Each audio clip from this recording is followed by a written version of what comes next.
Your Steve Jones Show podcast is loading now. The Steve Jones Show podcast is sponsored by Sunbury Motors, North 4th Street in Sunbury, and Sunbury Motors Kia, routes 11 and 15 in Hummel's Wharf.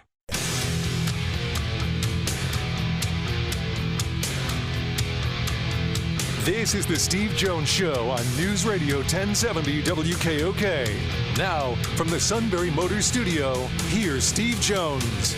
And today's show brought to you by our good friends at Sunbury Motors, 4th Street in Sunbury, Sunbury Motors Kia, routes 11 and 15, Hummel's Wharf, and online at sunburymotors.com. Want new inventory? They have it. Ford, Kia, Hyundai, the best with great warranties. Fabulous pre-owned inventory with the all-important Sunbury Motors guarantee because they go over every vehicle. Fine-tooth comb every time. And a terrific service department, whether it's routine or difficult, they take great care of your vehicle. Comes time to trade in for your next SMC vehicle, it's in great shape. And they need more technicians. It's all at Sunbury Motors, 4th Street in Sunbury. Sunbury Motors Kia. Routes 11 and 15, Hummel's Wharf, and online at sunburymotors.com. All right, so let's get to our play-by-play call of the day. Seawall, the 1-2. Swing and a high fly ball, right field. Playable for Carroll, near the line. Carroll under it. He's got it, and that does it. The Arizona Diamondbacks are going to the World Series. The Cinderella run of the Arizona Diamondbacks continues. They're the National League champions, and they knock off the Phillies in 7. I think that was John Shambi, I think, on ESPN Radio last night. You are correct. Okay. So they're in, and game one is Friday night in Arlington. And I would guess that Zach Gallen will get the ball for Arizona in that game, in game one. And Nathan Eovaldi will probably get the ball for the Rangers in game one on Friday. So we've kind of been able to navigate this show with your disgust on several levels. But we aren't done. No, we're not done, in fact. No, everybody run for the hills. I have two more things on the docket. Two more? Oh, good. See, we've got 2.5 hours remaining in the show. We got enough to fill. No need for me to think the rest of the day. We're good. Bingo! I've decided to just put it on hold. Go ahead. Well, this one has to do with James Harden. So he was away from the team for personal reasons. Who knows what that was about. Then he shows back up yesterday and is apparently was going to try to meet the team in Milwaukee for the opener tomorrow night. But now the Sixers have told him to not travel with the team and stay behind. And I think that's a good thing. Because it's enough with his selfishness, it's enough with his antics of whatever he wants, his trade demands. This guy is a cancer, and I think the Sixers are making the right move by not making him show up for game one. And I hope he doesn't play a single regular season game. Doc Rivers was just on Dan Patrick's show a little while ago before we came on, and he gave some pretty eye-opening observations about James Harden and dealing with him last year. Because in the beginning part of the season, James Harden was actually a pretty good teammate, was playing an actual point guard, and the Sixers were playing great basketball. Second half of the season in the playoffs, much different story, and here we are right now. Doc Rivers was asked by Dan Patrick what changed with James Harden.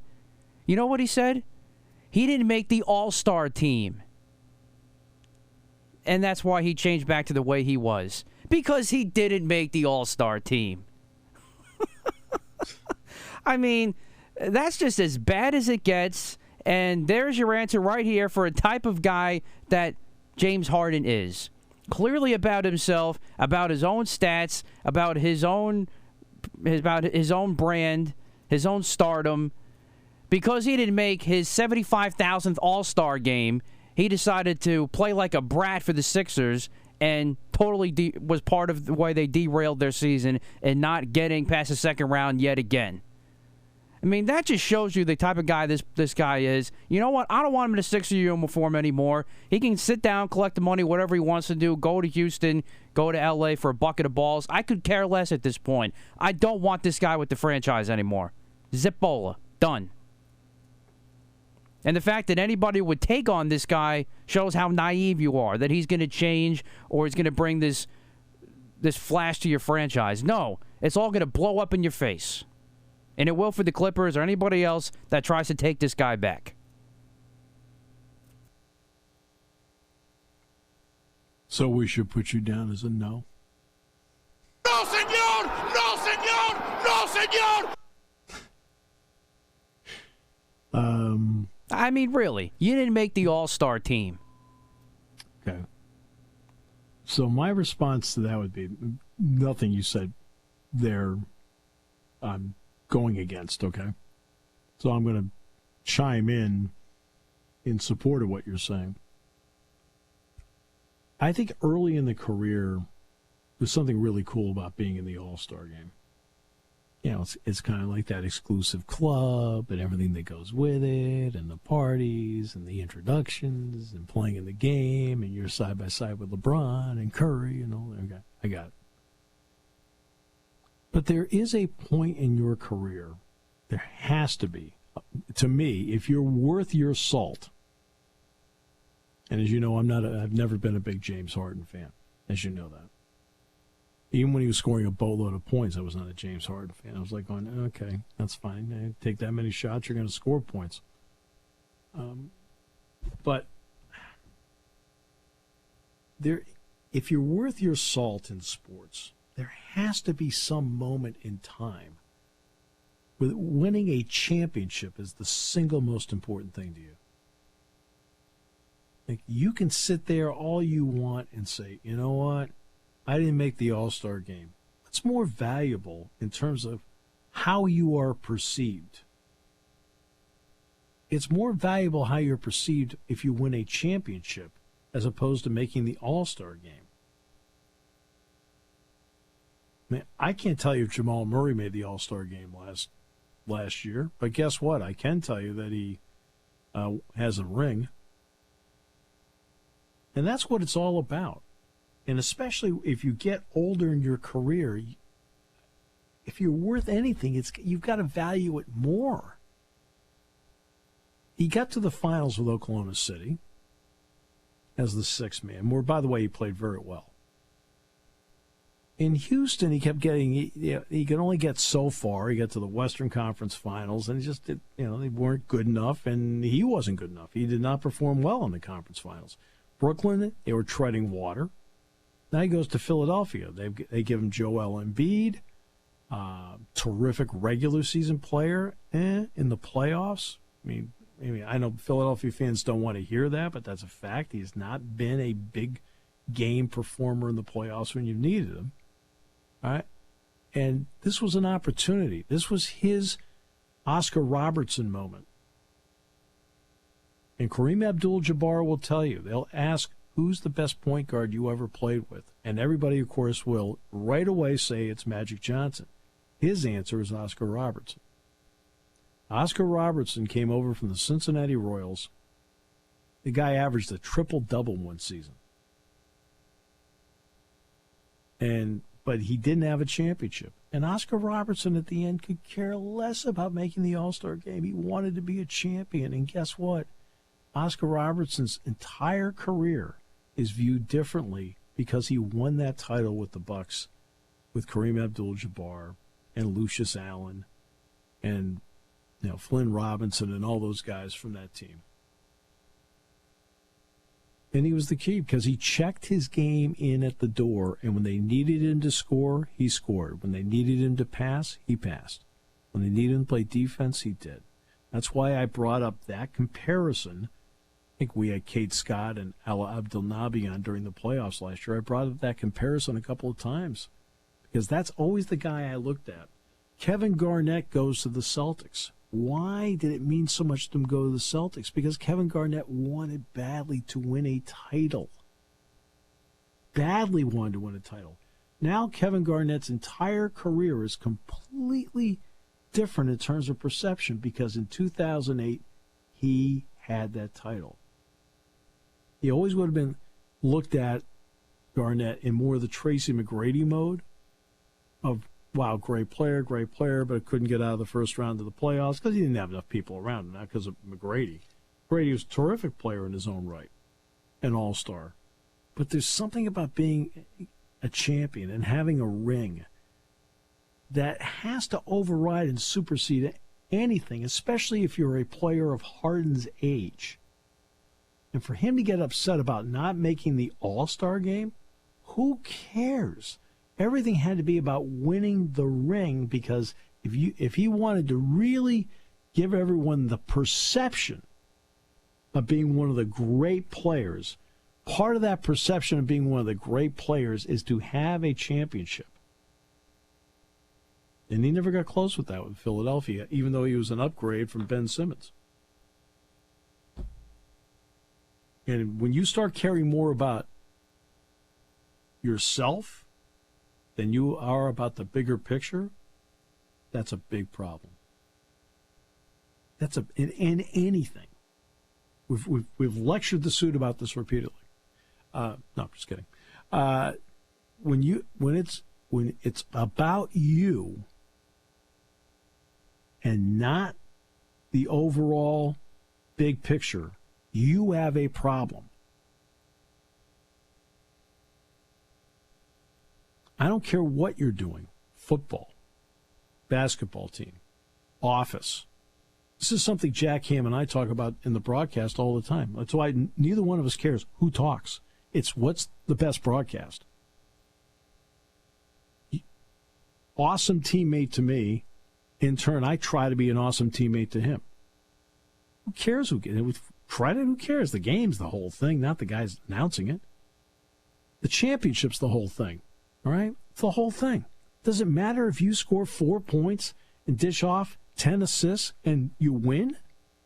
Or is it really great for you to get 34, dish off 2 assists, and lose? It's about the final on the board, and he's never understood that. It was more important to him, it sounds like, from Doc Rivers to be a part of the club than it was to actually help his club.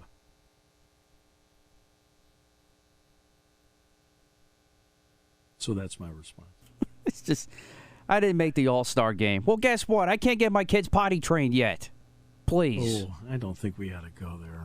All right, that's really that's an indictment on the kids. It's an indictment on you guys as parents. Get the lingerie on the deck. Call the janitor. It's also I think it's making a lot of people squirm right now. Yeah, it's probably a better idea. I apologize. A lot of people in the car like going, I don't know. TMI, my bad.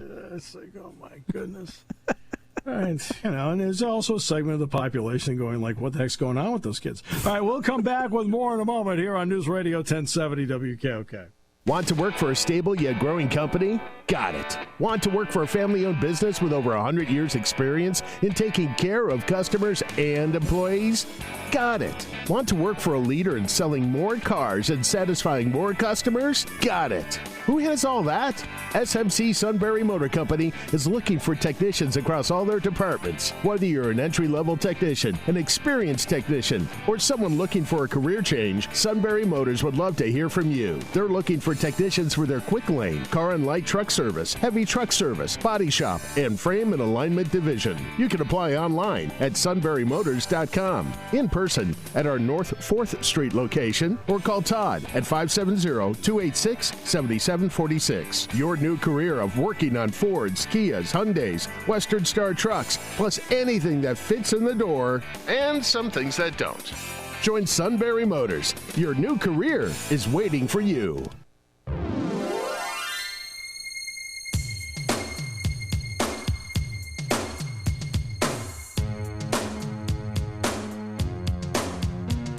Didn't exactly end the previous segment on a high note. It was depressing.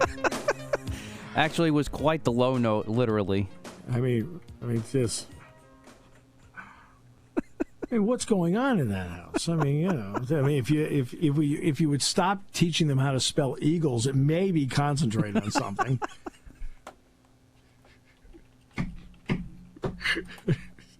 Come on. E-I-G-O-E-S-S. How about P-O-T-T-Y? Let's go. All right.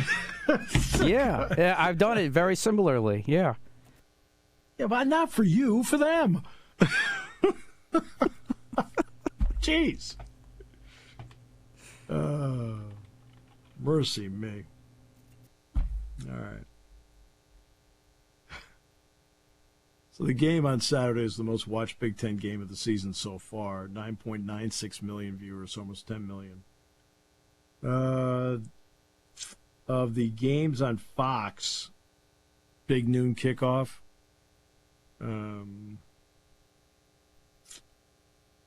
Indiana, Michigan was 3.55. Maryland, Ohio State was 4.51. Michigan, Nebraska, 4.48. Ohio State, Notre Dame, well, that ended up being on NBC, 9.98, so that's not Big Noon. Penn State, Illinois, 3.22. Nebraska, Colorado, 8.75. Ohio State, Indiana, 4.65. I mean, that's why. See, what happens, like, people ask about Big Noon all the time. Okay, so let me give you a simple explanation on why Fox is doing Big Noon Kickoff. Over the years, there are 4 time slots: noon, 3:30, 7:30, 10:30. 7 or 7:30, whatever it happens to be. Okay, so we'll go noon, 3:30, 7, 10:30. Of the 4, whenever Fox put a big game into the noon time slot, they won. They won. I'm talking about viewership, they won. That's why they decided to go all in on the Big Noon Kickoff, because that was the one time slot out of 4 they were winning. And they wanted to couple that with, obviously, their pregame show.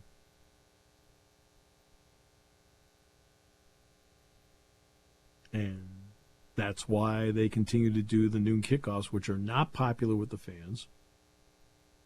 Even when they're on the road, they're not popular with the fans. Now, people are going to watch. I mean, we're talking about Penn State, Ohio State getting a shade under 10 million viewers. That's like, whoa. I mean, that's something else. I think it's the second highest rated game of the entire year. But that's why they do it. So did we safely negotiate your last rant? Yes, and this is also NBA related. Well, we'll do that in the last half hour, because your last rant turned into 2. That's true, yes. I mean, ripping your kids on the air. F-O-U-L-E-D, that spells foul. And giving America the squirmy, like, something's wrong in that house feeling. Fair enough. Just, now you're going to go home. Why did Daddy do that to us? Daddy's under a lot of pressure.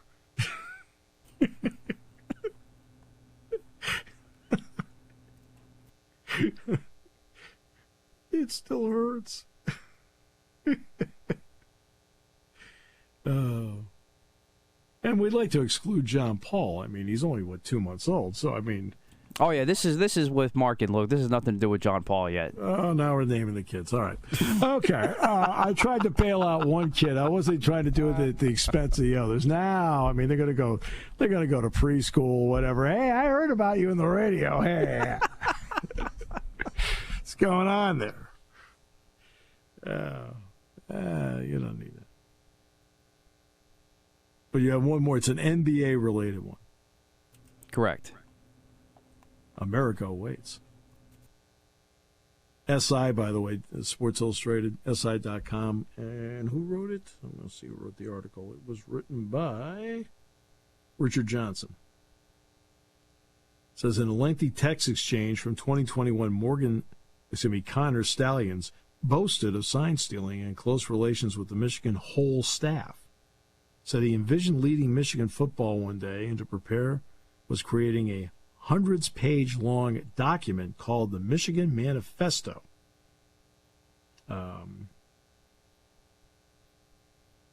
Boy, I haven't been that concerned since I saw the Suit Manifesto. I mean, Doug Birdsong and I were like horrified. S-U-I-T, that spells suit-da! Turned it into the authorities. FBI was very intrigued. So, just so you know how long he's actually been on the staff, he did a lot of volunteer work around them with signs from 17 to 22. All right? Actually, from 15 to 22. He actually was put on the Michigan staff at $55,000 a year in the spring of 2022. So he's been there officially on staff for 18 months.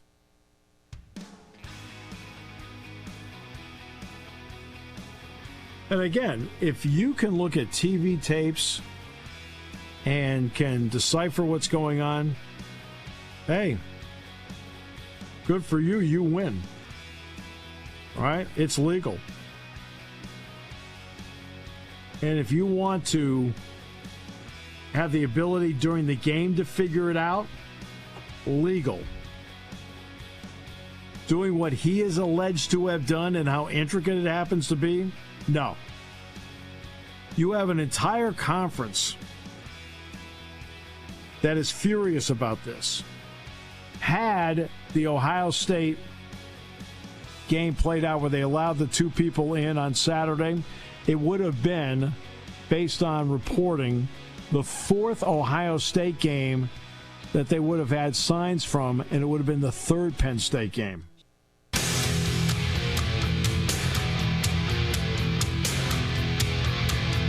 This is the Steve Jones Show on News Radio 1070 WKOK. Now, from the Sunbury Motors Studio, here's Steve Jones.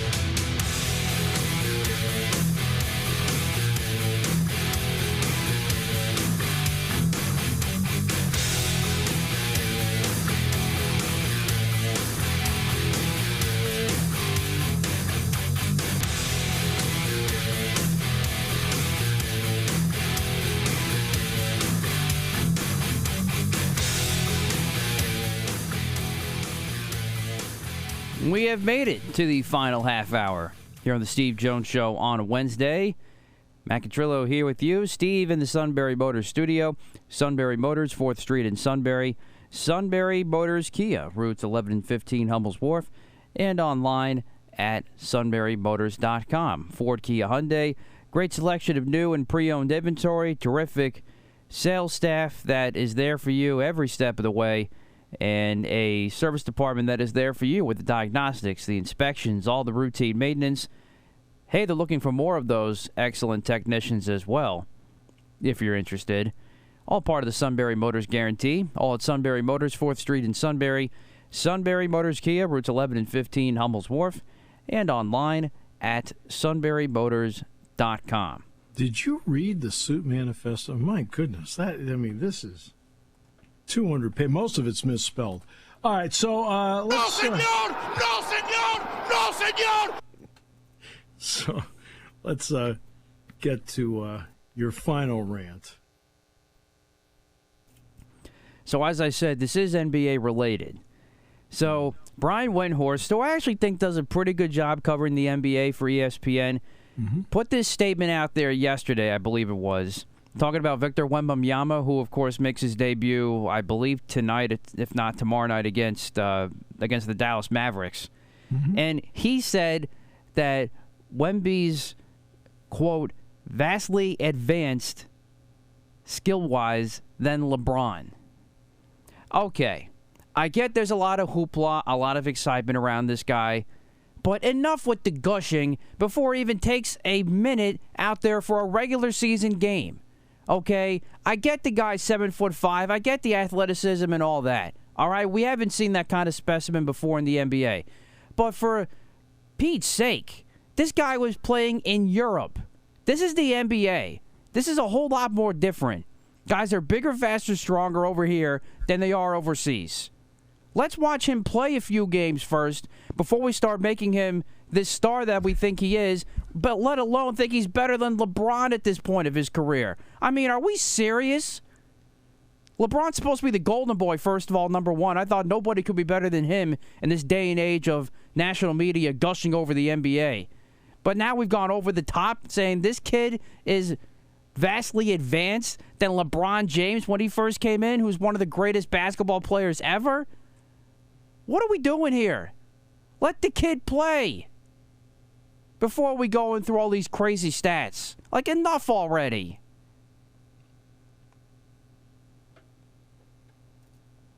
Like, this stuff never ends, especially in the NBA. Is he potty trained? Sorry.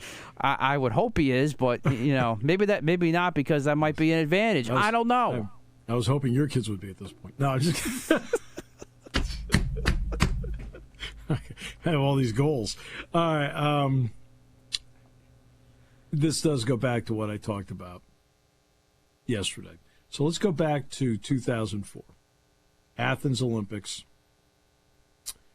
And this is the one where Cale Sanderson won his gold medal in wrestling.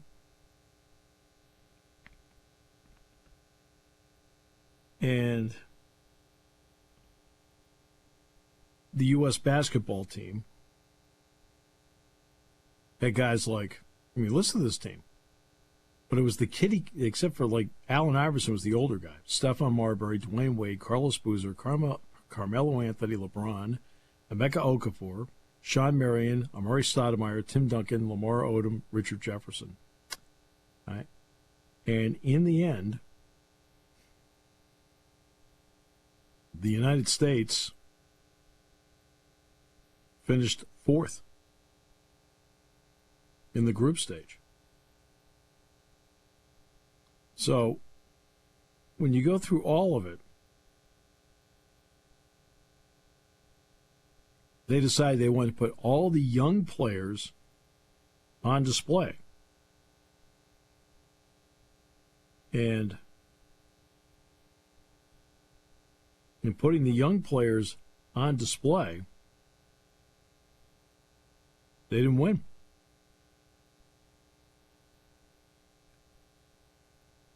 The United States ended up being the bronze medalist. Argentina beat Italy for the gold.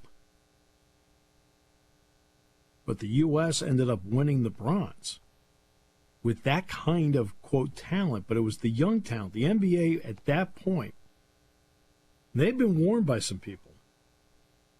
Hey, guys, just because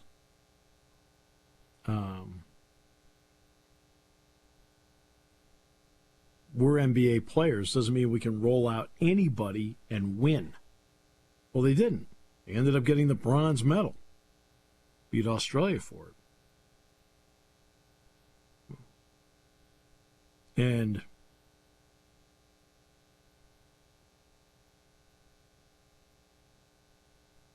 that was the key to the whole thing. And flat out didn't get it.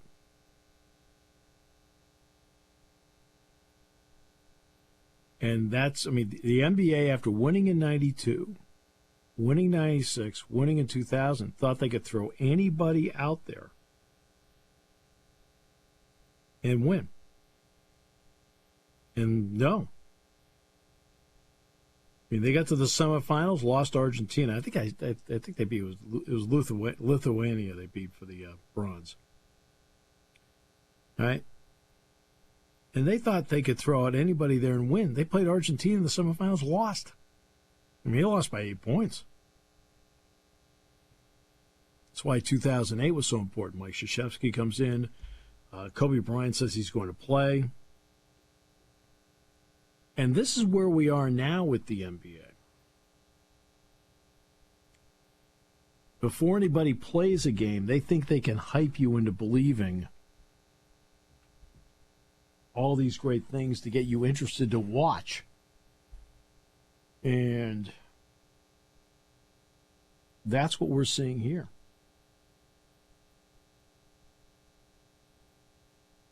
That's what we're seeing here. They're trying to hype everybody into watching. I mean, he needs a little more muscle, a little more weight. He moves beautifully for a big man. He passes beautifully for a big man. He has a good shot. All right? Excellent ball skills. So he has all of that. But he needs a little more beef. He needs more talent around him. And we're going to have to find out, as you point out, on a game-by-game basis, how good he really is. You know, in the Summer League, he didn't perform that well in the 2 games of the Summer League. You're like, okay. And they quickly shut it. You know, say, hey, we're going to shut it down. That's good. And I said, well, why'd you shut it down so fast? Because I think they were worried that the Phenom wasn't playing like a Phenom. So we'll see. I mean, when LeBron was a rookie, LeBron was a better built player. Could mix it up inside. Was a really good passer. Terrific rebounder. But his outside shot was left wanting. I watched Wembanyama. Good floor game. Nice passer. Good shot. Right? Length, obviously. But a guy that, you know, let's face it. Do you think Joel Embiid is going to let him establish his spot on the floor? Embiid's going to take him. He's going to shove him out to 20 feet. Luka won't either tomorrow night. So, you know, it's just, you know, he'll get more shots, and, you know, he'll probably end up averaging 15 to 22 a game somewhere in there, because he's not on that team. He's going to get a lot of shots.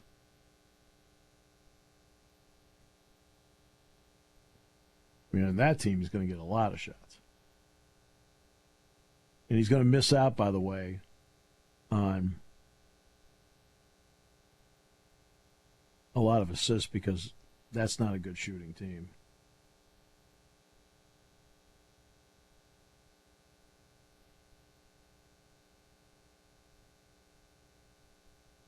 So there you go.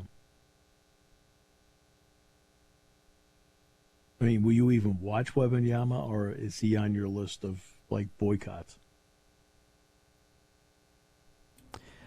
I might try to watch a little bit just to see for myself, and then I can feel vindicated, or I can go vomit if these people are actually true. Because it is true, then that's all I'm going to hear for the entire NBA season, and it's just going to be nauseating for 82 games plus. Or you could do what I do, not pay attention. I might also do that too, but I may not watch because I'm already nauseated by it. So I don't know. I have to weigh my options yet. To weigh your options? Correct. I see. Does the NBA know you're weighing your options? I think it's known for a while now. I said before, I've always had a love-hate relationship with the NBA. Well, if I had a team that couldn't get through the second round, I'd have a love-hate relationship with it too. No, senor! No, senor! No, senor!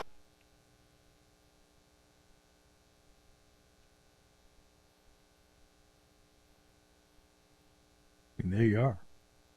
That's the issue.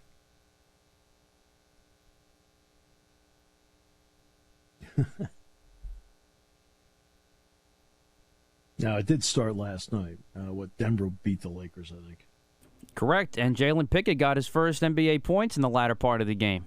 Good. There you go. There you go. So there you go. It's good to get J-Pick going. I mean, Dick and I talked about certain guys that we thought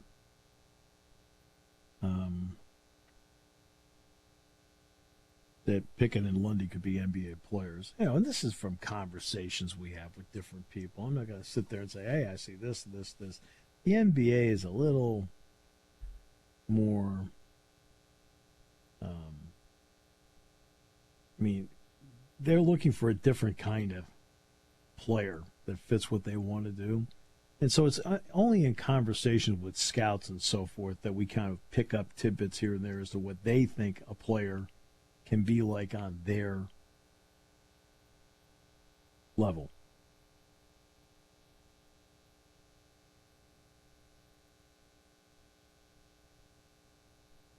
So,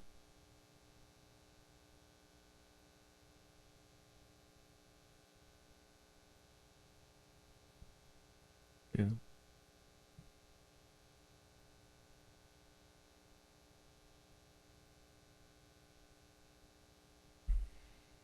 Yeah, they are.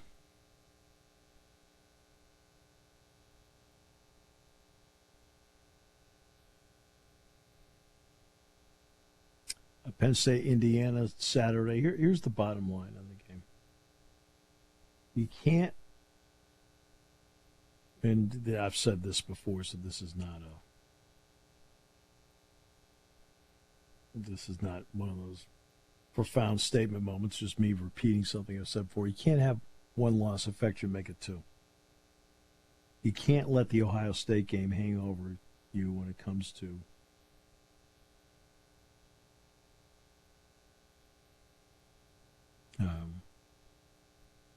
what you want to do. You got to go back to work.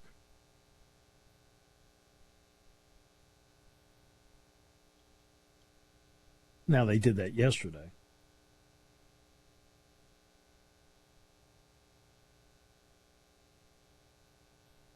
And they've got another one coming up today. Got another one coming up today.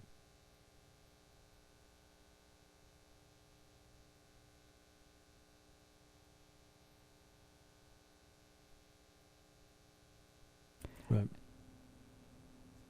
How was the tone at quarterback club today? Good. Good. I mean, you got to ask good questions. You got to ask, I'm not going to give away the answers because, what happens there stays there. But I can tell you about the questions. First of all, there are questions about, he always does a video presentation on the game of football.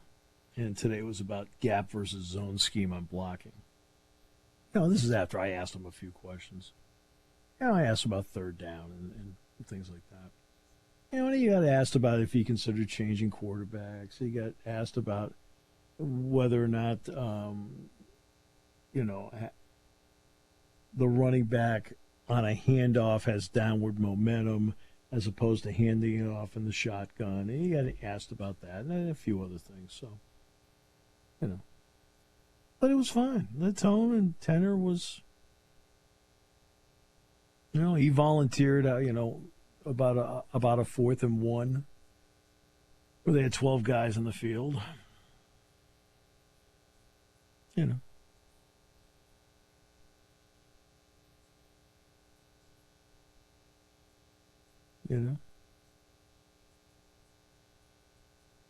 Was just curious. Yeah, no, it was not. It wasn't one of those like everybody squirmed through the day thing. It was a crowd between 300 and 400.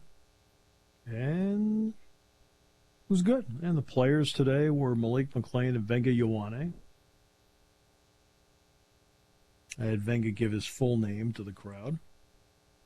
And it really emphasized to me why we call him Venga Ioane. He said that he's also, his teammates also call him V. But, so. I just thought all the questions about switching quarterbacks was just completely ludicrous. Well, I mean, look, everybody played a role offensively in what happened Saturday. The offensive line could have protected better, could have done a better job in the running game. The receivers could have done a better job of getting separation, and Drew could have done a better job of delivering the ball. Okay? It's not one guy. It's a whole collection of things that happen. Right? And I know that's it's easy to pin something on one guy. Right? But, what's the reason why McCord missed 7 consecutive passes at one point? Penn State's defense is pretty good. Well, Ohio State's defense, to its credit, is pretty good.